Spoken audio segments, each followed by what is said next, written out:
33 ساڵ بەسەر کیمیابارانکردنی هەڵەبجەدا تێپەڕ دەبێت. بەپێی بەڵگەنامەکان چەندین کۆمپانیای بیانی و عەرەبی هاوکاری ڕژێم بوون لە کیمیابارانکردنەکەدا، بەڵام تا ئێستا هیچ هاوڵاتیەک قەرەبووی مادی نەکراوەتەوە. لە هەرێمی کوردستانیش هیچ یاسایەکی تایبەت بە قەرەبووکردنەوەیان دەرنەچووە. واژۆ بۆ پەسەندکردنی پرۆژە یاسایەک لە پەرلەمانی کوردستان کۆ دەکەنەوە. داواکەین قەرەبوومان بکرێتەوە، داوا لە حکوومەتی هەرێمەکەین بێت بەهانامان و ئەوە چەند ساڵە ئێمە زۆربەی زۆرمان لێ مردووە، ئەمری خوای کردووە چاوەڕوانەکە.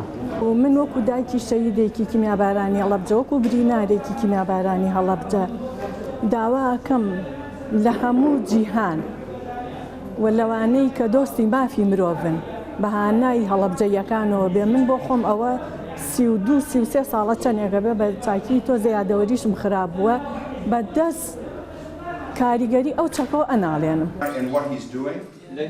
لە کۆمەڵەی قوربانیانی کیمیابارانی هەڵەبجە نزیکەی 7000 سکاڵا لەسەر کۆمپانیا بەشداربووەکان تۆمارکراوە.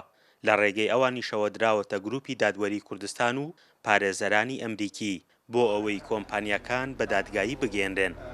ئەوەی کە تا ئێستا کراوە نزیکەی 7000 سکاڵا تۆمار کراوە، وکالە دراوە بۆ پارێزەرانە. قۆناغێکی باشی بڕیەوە کەیسەکە، بەڵام ئەو مەترسیانەی کە هەیە لەسەر کەیسەکەی ئێمە ئەوەیە ئەگەر ئێمە لە ڕووی یاساییشەوە لە کەیسەکە سەرکەوتن بەدەست بێنین، لە ڕووی قەرەبووکردنەوە قۆناغی دووەم ناتوانین لەبەرەوەی ئەو یاسایانەی کە کاتی خۆی کە لە حکوومەت عێراقی دەرکراون، ئەو کەسانەی کە تۆمەتبارە بن یا ئەو کەسانەی کە تاوانبارە بن دوای 30 ساڵ خاوەن قوربانیەکە ناتوانێت داوای قەرەبوو بکاتەوە.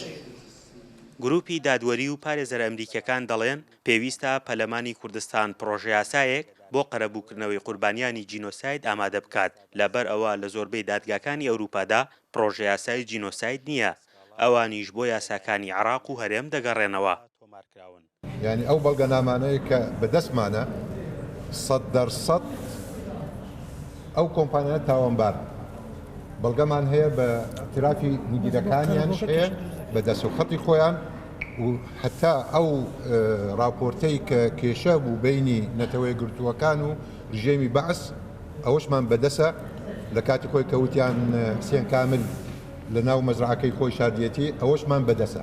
فراکسیۆن بە فراکسیۆن سەردانمان کردن ئەو پرۆژە یاسایەکەمان پێ تێدا بەڕگە و بابەتەکانمان ڕوون کردەوە کە ڕاستە عێراق بڕیاری دەرکردووە بە جینۆسایدی هەڵەبجە، ئەلفال، بارزانی، فەیلی، بەڵام تا ئێستا ئێمە نهاتوین لە کوردستان پرۆژە یاسایەک دەربچێ کە باز لە قەرەبووی جینۆساید کراوان بکاتەوە سەرتاسەری کوردستان و کیمیاباران بە تایبەتی.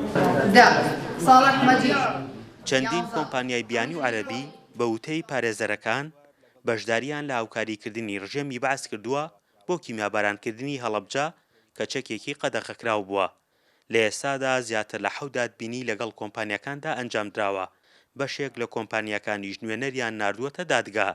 پرۆسەکەش بەردەوامی هەیە.